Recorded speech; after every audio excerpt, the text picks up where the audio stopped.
What's up, guys? It's Carlos from Daily Carry Solutions. We are here at Blade Show 2021. I'm also here with Eric from the Outer Limitless YouTube channel, and at Kansept we have Ashton that's here with us to go ahead and go over some of the current and upcoming knives that are still in prototype phase. So, nice seeing you here at Blade. Carlos, it's a pleasure, man. Really happy that Blade Show 2021 is well on its way. I see some very familiar knives, knives like this one right here, which is the Main Street from Dirk Pinkerton. And just for people that have watched reviews on this particular one, they have heard your request, and this was improperly stamped initially as the Little Main Street, but it is the Main Street, so they did fix that.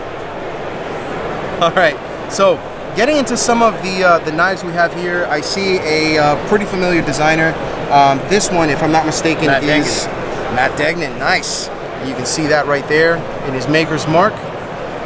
And now, which one is this one? This one's called the Steller. So this is a Matt Degnan design. Degnan? Yeah, Degnan. It's more of an EDC shape, but it's also, you know, it fits in the hand really well. Kind of, you get 4 fingers on it. The thing that I really like about it, we're running S35 VN in this as well. Awesome. Just wanted to let you know that. And the thing that I really dig about it is the grind. So if you notice, they got this thing almost razor thin behind the edge here, and it's one of the straightest edges, so it's a true Warncliffe shape. Flips out amazingly well. MSRP probably on this would be about like maybe $275, something like that. I'm sure we're going to see it a lot cheaper in the stores. Oh yeah, for sure. Street prices always change. And yeah, so that's the Matt Degnan. One thing I really like about that is that it's a design from a designer that really understands what people want. I mean, this is a good utility use blade. I mean, just from the blade shape and just the feel of how it is in the hand, you can tell that, you know, my hand just naturally just goes into that little hole there, and it's good to go. I mean, the jimping is spot on. You know, it's a great feel on that blade. Another thing I really like about this design is the flipper tab is super low key. So even when closed, you have a nice line, so it doesn't peck around anything in your pocket, doesn't obstruct your hand when reaching into your pocket, and it flips out every single time. And the drop shut, just like that.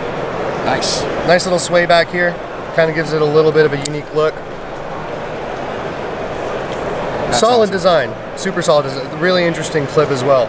Milled titanium clip, hidden hardware. We try to keep it very modern in our construction methods.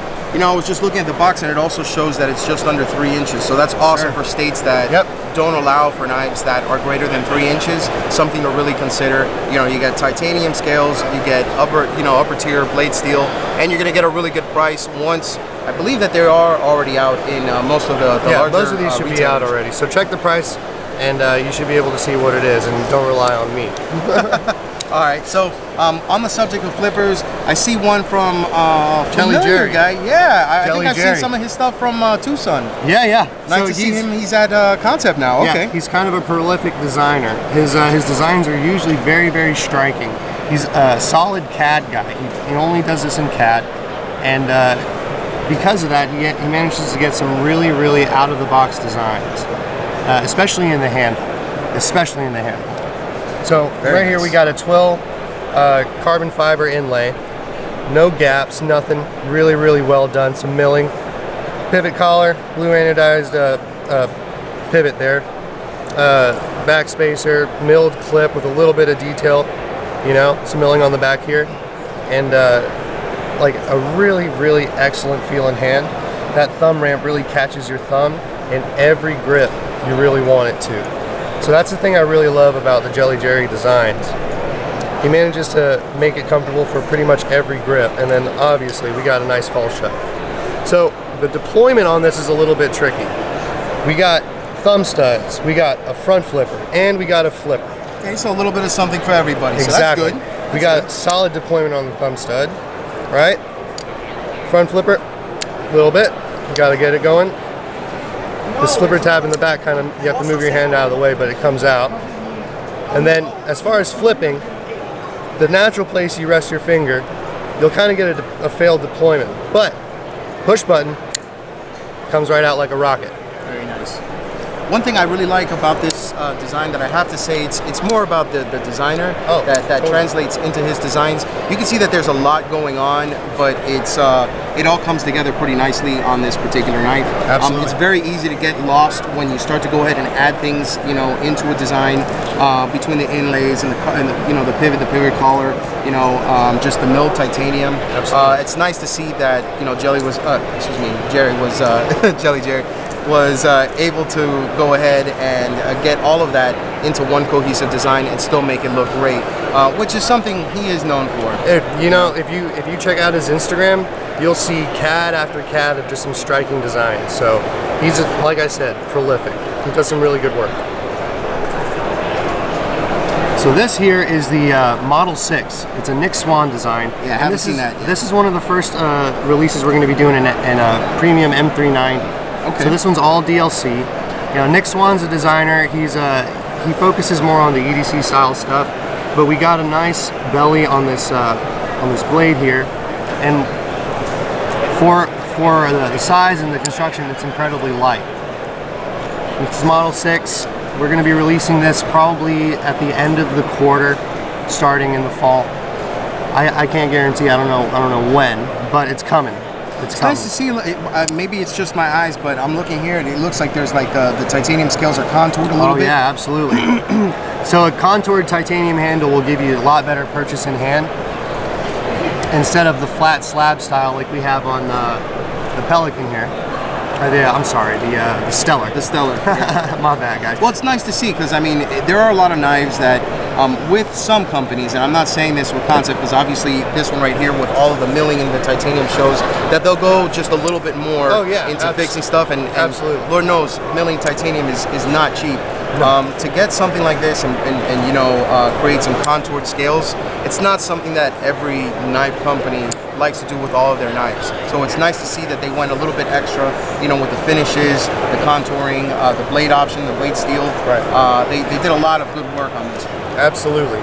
I think MSRP on this is going to be somewhere in the upper 2s, but I can't be sure because this is still a prototype, so we're still trying to figure out where it sits comfortably. Nice. Once it hits stores and it has that retail price, I'm sure it's going to be a very competitive category. And it looks like it's going to be a good seller just from the blade shape and just the overall size. It's got a familiar appeal, but there's a lot of freshness to it, a lot of newness to the design. So I think it'll be pretty good. Definitely. And I mean, the action is great on this one. This feels like it's, you know, it's not really a prototype, but production ready. We'll see what happens. Absolutely. You know, prototypes can be a little finicky sometimes, but once we get them into the production run, we tend to make them perfect. I got one other thing to show you. This is my personal favorite of the show. This is the Shikari. It's a Morgan Cohn's design. Our production is going to run this in 20 CV. We have bronze anodized titanium, burlap micarta, and we have another SKU that's coming out in marble carbon fiber and bead blasted titanium. But the thing I love about this is a big honking knife with a big awesome blade. That is nice. That is nice. When you open it, this kind of has that old school look. Oh yeah. It's kind of married with, you know, current just detail. That's just very detail oriented. It's got great materials. And I mean, from the action, it looks like it slid out pretty smooth. This is a guillotine. Yeah, absolutely. Very Everything nice. that you see is going to be on ball bearings. So this is a guillotine. It's got an action that is just, I mean, as far as what I've seen. Now, size-wise, you mind if I just compare it with another knife so you can see how big it is? Let me go ahead and put it right next to the Steller so you can see.